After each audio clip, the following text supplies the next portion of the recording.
La fatigue au volant est un danger sournois qui fait sans doute plus de dégâts qu'on ne l'imagine. En ce mois de février, l'agence wallonne pour la sécurité routière souhaite vous rappeler que conduire en étant fatigué, ce n'est vraiment pas une bonne idée. Alors on estime que la somnolence au volant est responsable de 10 à 20% des accidents mortels sur nos routes.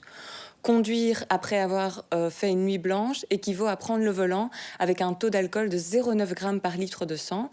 Avec un tel taux, un conducteur risque 5 fois plus d'avoir un accident que s'il était sobre. À la veille des vacances de carnaval, on rappelle quelques conseils pour aborder un long trajet en toute sécurité. Éviter les nuits blanches ou les nuits trop courtes dans la semaine qui précède le départ. Avoir une bonne nuit de sommeil d'au moins 8 heures la veille du départ. Ne pas prendre un repas trop copieux. Et il faut vraiment veiller à préparer son trajet à l'avance. Prévoir des pauses de 15 minutes toutes les 2 heures. Ne pas hésiter à passer le volant à un autre passager si on se sent trop fatigué. Ou voire même s'arrêter et passer la nuit dans un hôtel. Alors la campagne sera présente le long des routes via des affiches pendant tout le mois de février. On retrouvera également le message de sensibilisation dans des snacks et restaurants via 150 000 sets de table qui seront distribués en Wallonie et en radio via des spots qui seront diffusés pendant le mois de février.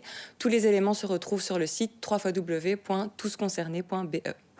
La fatigue est donc un danger qu'il faut prendre en considération, mais encore faut-il connaître les facteurs qui la favorisent.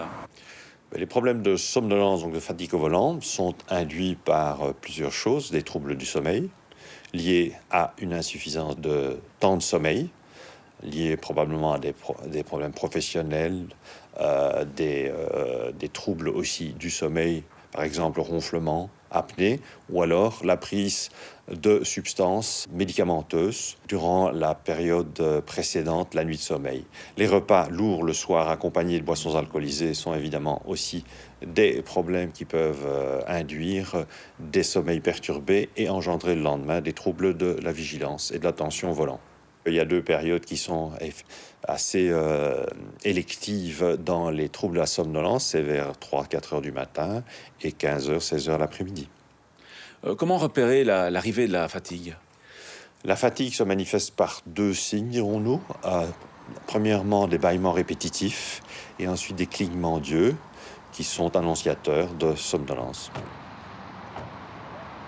Dès les premiers signes d'apparition de somnolence, il y a lieu de s'arrêter, soit de changer de conducteur, soit de se reposer une quinzaine de minutes, soit de se dégourdir les jambes.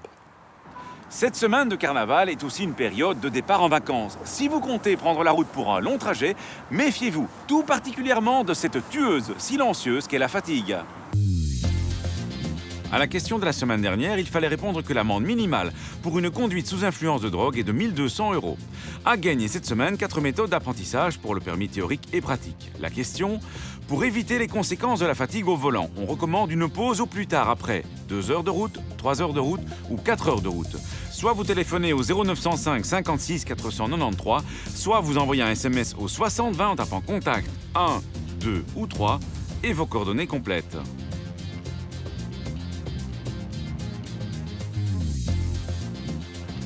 Qui est admis dans une zone avec le logo vélo devant un feu rouge. Une telle zone est destinée aux cyclistes et aux cyclomotoristes à 2 roues. Mais sont aussi admis les usagers assimilés à des cyclistes comme les utilisateurs de rollers, de trottinettes ou de monowheels lorsque ceux-ci circulent plus vite qu'à l'allure du pas.